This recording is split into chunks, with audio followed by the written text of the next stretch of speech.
বিসমিল্লাহির রহমানির রহিম।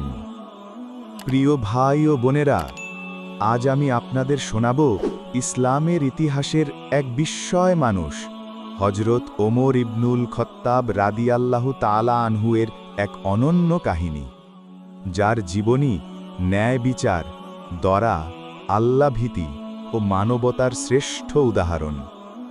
মদিনার খিলাফত চলছে। হজরত ওমর রাদিয়াল্লাহু তাআলা আনহু তখন সমগ্র আরবের খলিফা, কিন্তু তার জীবন ছিল অত্যন্ত সাদামাটা। না ছিল কোনো পাহারা, না ছিল রাজা মহারাজার মতো বিলাসিতা। দিনে রাষ্ট্রের কাজ, রাতে আল্লাহর দরবারে কান্না, এই ছিল তার রুটিন। একদিন রাতের অন্ধকারে তিনি শহর পরিদর্শনে বের হলেন। যখন নেতা রাতের অন্ধকারে বের হয়, তখনই বোঝা যায় তিনি কেমন শাসক। চাঁদের ক্ষীণ আলো, চারদিকে নিস্তব্ধতা। হঠাৎ তিনি দূরে একটি ঘরের সামনে থামলেন। ঘরের ভেতর থেকে শিশুর কান্নার শব্দ আসছে, আর এক নারী বারবার তাকে চুপ করানোর চেষ্টা করছে। উমর রাদিয়াল্লাহু তাআলা আনহু দরজায় নক করলেন। বোন, বাচ্চা কাঁদছে কেন? নারী উত্তর দিল, আমিরুল মুমিনিন, আমরা কয়েকদিন ধরে না খেয়ে আছি, চুলায় হাঁড়ি রেখেছি, ভিতরে শুধু পানি। বাচ্চাকে দেখাচ্ছি যেন খাবার রান্না হচ্ছে, কিন্তু সত্যি কথা হলো আমাদের কাছে খাবার নেই। এই কথা শুনে হজরত ওমর রাদিয়াল্লাহু তাআলা আনহু-এর চোখে জল চলে এলো। তিনি নিজের পরিচয়ও দিলেন না, শুধু বললেন, চিন্তা করো না বোন, আমি আসছি। ওমর রাদিয়াল্লাহু তাআলা আনহু দ্রুত রাষ্ট্রীয় গুদামে গেলেন।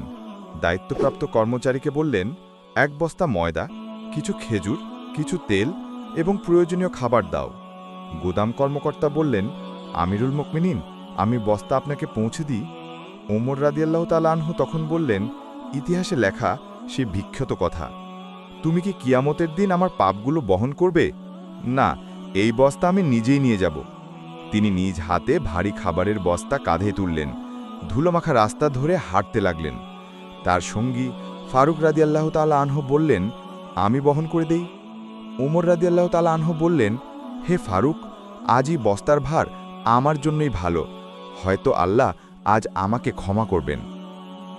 খাদ্যবস্তা নিয়ে তিনি সে মহিলার ঘরের সামনে পৌঁছলেন। দরজায় নক করে বললেন, বোন, খাবার নিয়ে এসেছি। তারপর তিনি নিজেই হাড়ির নিচে আগুন জ্বালালেন। নিচ থেকে কাঠ ঠিক করছেন, আর ধোঁয়া তার মুখে উঠছে। শিশুটি ধীরে ধীরে চুপ হয়ে যাচ্ছে।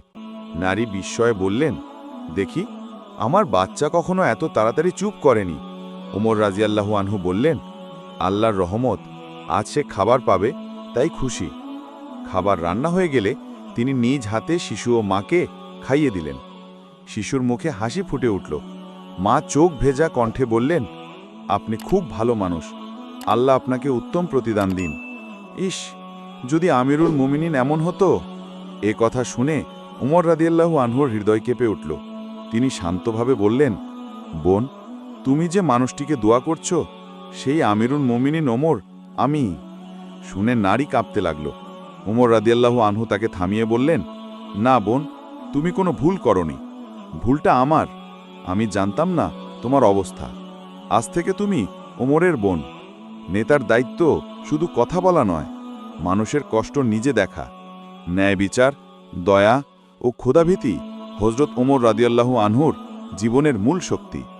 গরিবের হক শাসক নিজ হাতে পালন করা ইসলামের শ্রেষ্ঠ আদর্শ।